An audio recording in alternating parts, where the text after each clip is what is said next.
दोस्तों, हर पुरुष को यह 4 काम हमेशा बेशर्म होकर करने चाहिए और इन 4 कामों को करते समय स्त्रियों को हमेशा पुरुषों का साथ हर बार जरूर देना चाहिए। जो स्त्री पुरुष यह 4 काम बेशर्म होकर करते हैं, उनका जीवन बहुत ही सुखमय होता है और उनका वैवाहिक जीवन बहुत ही अच्छा रहता है। साथ ही उनके घर में गरीबी और दुख दरिद्रता कभी नहीं आती। ऐसे लोगों का घर हमेशा धन दौलत से भरा रहता है। तो दोस्तों, चलिए आपको एक छोटी सी सच्ची कहानी के माध्यम से बताते हैं कि वह 4 काम कौन से हैं जिन्हें हर पुरुष को बेशर्म होकर करना चाहिए। इससे पहले अगर आप भी अपने परिवार से बहुत ज्यादा प्यार करते हैं तो वीडियो को लाइक और चैनल को सब्सक्राइब करके वीडियो को अंत तक जरूर देखेंगे। दोस्तों, एक गांव में एक राजा रहता था। उसको नए नए वस्त्र पहनने का बहुत शौक था। इसके लिए वह अपने खजाने का सबसे बड़ा भाग खर्च किया करता था। वह अपनी प्रजा पर बिल्कुल ध्यान नहीं देता था। वह दुनिया के कोने कोने से सुंदर और कीमती कपड़े मंगवाता था और बहुत अच्छे दर्जी से सिलवा कर पहनता था। परंतु बढ़िया से बढ़िया कपड़े को भी एक बार पहनने के बाद राजा फिर कभी दोबारा उस वस्त्र को नहीं पहनता था। राजा के इस व्यवहार से राज्य की आर्थिक दशा पर बहुत बुरा प्रभाव पड़ रहा था। राजा के इस शौक का पता एक ऐसे आदमी को लगा जो अपने काम में बहुत चालाक था। एक दिन वह 3-4 आदमियों को साथ लेकर राजा के दरबार में उपस्थित हुआ। उसने राजा को अपना परिचय देते हुए कहा कि वह दुनिया के बड़े बड़े राजाओं के कपड़े सिल चुका है। दर्जी विस्तार से अपना परिचय देते हुए बताया कि किस प्रकार चीन, जापान, अमेरिका जैसे देश के राजाओं ने उसके सिले कपड़े पहनकर पुरस्कारों की बौछार की है, जिससे वह माला माल हो गया है। राजा ने कहा, दर्जी, हम भी तुम्हें माला माल कर देंगे। तुम हमें बताओ, तुम मेरे लिए कैसा कपड़ा बनोगे?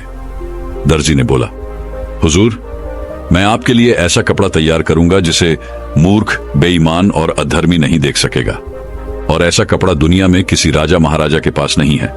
फिर राजा ने बोला, तुम बेशक मेरे लिए ऐसा कपड़ा तैयार कर सकते हो। फिर दर्जी बोला, परंतु हुजूर, कपड़ा मैं स्वयं अपने हाथों से बनाकर तैयार करता हूं। राजा ने उतावला होकर पूछा, दर्जी, ऐसी पोशाक तुम मेरे लिए कितने दिनों में तैयार कर सकोगे? दर्जी बोला, हुजूर, लगभग 1 या 1.5 महीना तो लग ही जाएगा। राजा ने कहा, मैं तुम्हें 2 महीने का समय देता हूं। इसके लिए हमें तुमको क्या मूल्य देना पड़ेगा? दर्जी बोला, हुजूर, 50,000 पहले दे दीजिए और 1 लाख कपड़ा पसंद आने पर दे दीजिएगा। उसी क्षण राजा ने दर्जी को कपड़ा तैयार करने के लिए एक अलग जगह की व्यवस्था करा दी। दर्जी अपने 3-4 आदमियों को लेकर उस जगह पर आराम से समय काटने लगा। कुछ दिनों बाद राजा ने अपने एक दरबारी को दर्जी के पास भेजा। दरबारी वहां पहुंचा और देखा कि वह सब बड़े आराम से सो रहे थे। दरबारी ने दर्जी को जगाकर पूछा, कितना कपड़ा तैयार हो गया है? राजा ने मुझे देखने के लिए भेजा है। दर्जी एकदम चौंक कर उठा और बोला, आइए, मैं आपको दिखाता हूं कि कितना कपड़ा तैयार हो चुका है। दर्जी एक अलग कमरे में दरबारी को ले जाकर कपड़ा बुनने का अभिनय करके दिखाया। देखिए, कितना सुंदर कपड़ा बुना जा रहा है। किंतु दरबारी को तो वहां कोई भी कपड़ा दिखाई नहीं दे रहा था।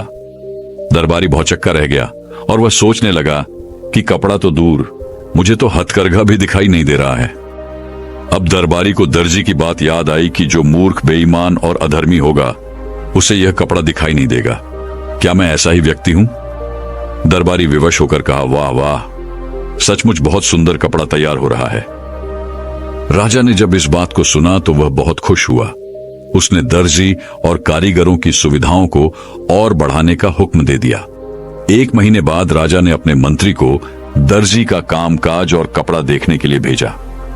मंत्री के आने की सूचना पाकर दर्जी ने अपने आदमियों को सतर्क कर दिया। मंत्री जब दर्जी के पास पहुंचा तो वह अपने आदमियों के साथ कपड़ा काटने और सिलने का नाटक कर रहा था। देखिए मंत्री जी, कितना सुंदर कपड़ा और कैसी सुंदर पोशाक तैयार हो रही है। फिर दर्जी ने हवा में हाथ मारते हुए मंत्री को दिखाया, किंतु मंत्री बेचारा हक्का बक्का रह गया। उसने देखा कि दर्जी कैंची चला रहा है, पर कपड़ा है ही नहीं। एक कारीगर सुई से सिलने का काम कर रहा है, परंतु उसके हाथ केवल नाटक कर रहे हैं। न सुई दिखाई दे रही है और न धागा, न कपड़ा। मंत्री ने सोचा, मुझे कुछ दिखाई क्यों नहीं दे रहा है। फिर उसे भी दर्जी की बात याद आई कि जो मूर्ख, बेईमान और अधर्मी होगा, उसे यह कपड़ा दिखाई नहीं देगा। उसने सोचा, क्या मैं मूर्ख, बेईमान और अधर्मी हूं? यदि राजा को यह पता चल जाएगा तो वह मुझे फांसी पर लटका देगा।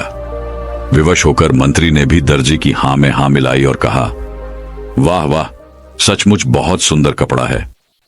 दर्जी के पास से लौटकर मंत्री ने राजा को बताया, सचमुच ऐसा सुंदर बहुमूल्य कपड़ा ना मैंने कभी देखा था, ना कभी सुना था। यह सुनकर राजा बहुत खुश हुआ। दूसरे दिन दर्जी पोशाक तैयार करके दरबार में उपस्थित हुआ और राजा से बोला, आइए महाराज, पहनिए यह पोशाक। कितना सुंदर और बहुमूल्य कपड़ा हमने आपके लिए तैयार किया है। यह सुनकर राजा भी भौचक्का रह गया, क्योंकि उसे भी कोई कपड़ा दिखाई नहीं दे रहा था। उसने सोचा, क्या मैं मूर्ख, बेईमान और अधर्मी हूं? विवश होकर उसने भी वही कहा जो मंत्री और दरबारी ने कहा था। सचमुच ऐसा कपड़ा मैंने न कभी देखा था, न कभी पहना था। दर्जी ने राजा को शीशे के सामने खड़ा करके उसके सारे कपड़े उतरवा दिए और राजा को नई पोशाक पहनाने का नाटक करने लगा। कभी वह बटन बंद करता तो कभी कॉलर सीधा करता। सारे दरबारियों के बीच शीशे के सामने खड़ा राजा दर्जी की हां में हां मिलाते हुए बोला, सचमुच ऐसा सुंदर कपड़ा पहले न कभी देखा था और न कभी पहना था। राजा ने तुरंत दर्जी को बहुत बड़ा इनाम दिया। दर्जी इनाम लेकर अपने आदमियों सहित भाग गया। राजा के कपड़े को प्रजा को दिखाने के लिए एक बड़े जुलूस का प्रबंध किया गया। पूरी प्रजा राजा के नए कपड़े देखने के लिए बड़ी उत्सुक थी। हजारों की संख्या में खड़ी जनता तालियां पीट पीट कर वाह वाह कर रही थी, क्योंकि सारी जनता को मालूम था कि जो मूर्ख, बेईमान और अधर्मी होगा उसे यह कपड़ा बिल्कुल दिखाई नहीं देगा। उधर बैठे एक बच्चे ने राजा को रथ पर नंगा खड़ा देखा और जोर से चिल्लाकर कहा, राजा तो रथ पर नंगा खड़ा है। लोग बच्चे का मुंह देखने लगे।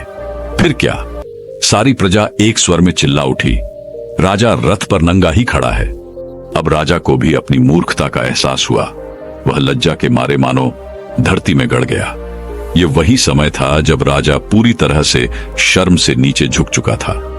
राजा इस घटना से बहुत कुछ सीख चुका था और उसने एक योजना बनाई। उसने अपने सारे राज्य में ढिंडोरा पिटवा दी कि राज दरबार में एक जरूरी मीटिंग है, जिसके लिए उसके राज्य की पूरी प्रजा राजा के राजमहल में सुबह सुबह आ जाए।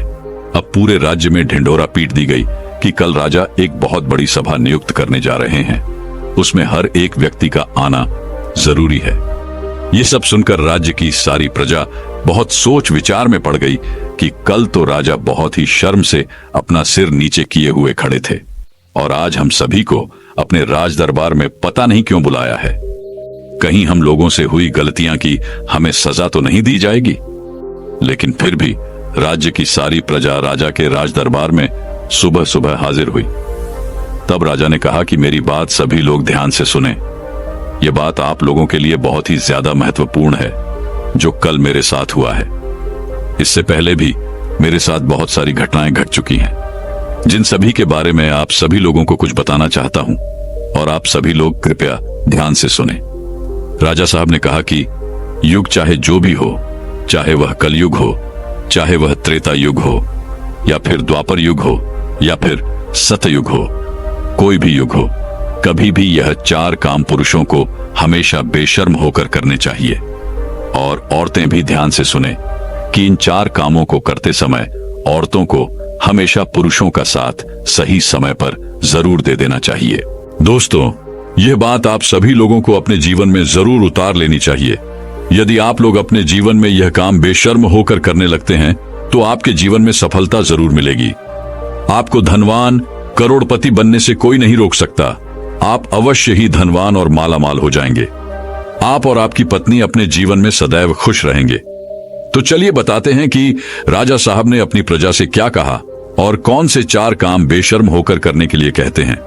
आइए जानते हैं। उससे पहले अगर आपने अभी तक हमारे चैनल को सब्सक्राइब नहीं किया है तो अपने परिवार से प्यार करने वाले सभी लोग इस वीडियो को लाइक और चैनल को सब्सक्राइब करके कमेंट में हर हर महादेव जरूर लिखें।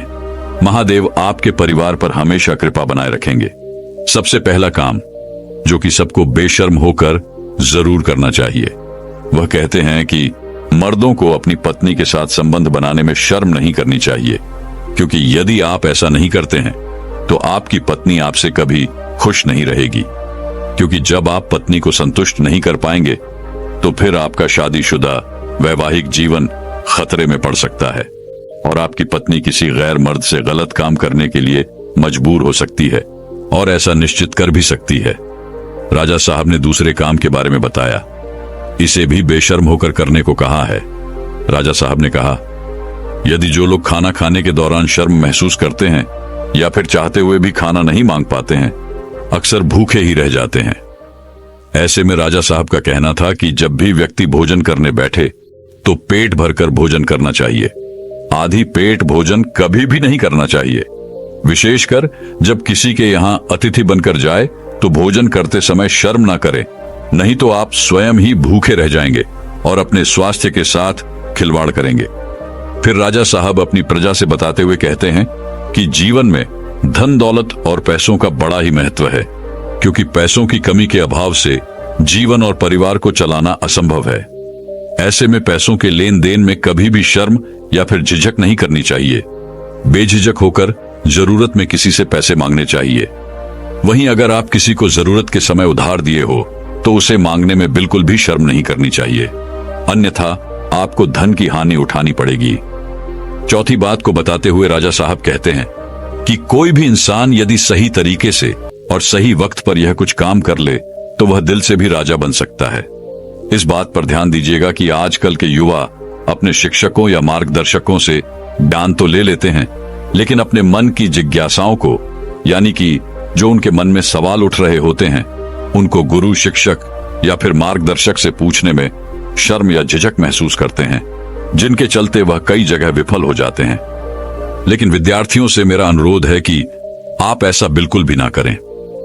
दोस्तों, चाणक्य नीति में भी लिखा है कि किसी भी स्थान पर जब विद्या ग्रहण करने जाए तो अपने अध्यापक या गुरु से अपने मन में उत्पन्न हो रहे सभी प्रश्नों का उत्तर बेझिझक, बिना शर्म के प्राप्त करना चाहिए, क्योंकि वहां हम सीखने के उद्देश्य से जाते हैं। तो दोस्तों, आपको समझ आ गया होगा कि मर्दों को वह कौन से 4 काम है जो कि बेशर्म होकर करनी चाहिए। यदि आप लोग भी मेरी वीडियो से संतुष्ट है तो वीडियो को लाइक करके कमेंट में जय माता लक्ष्मी अवश्य लिख दीजिएगा, जिससे माता लक्ष्मी की कृपा आप पर सदैव बनी रहे। साथ ही हमारे चैनल को सब्सक्राइब भी कर लीजिएगा।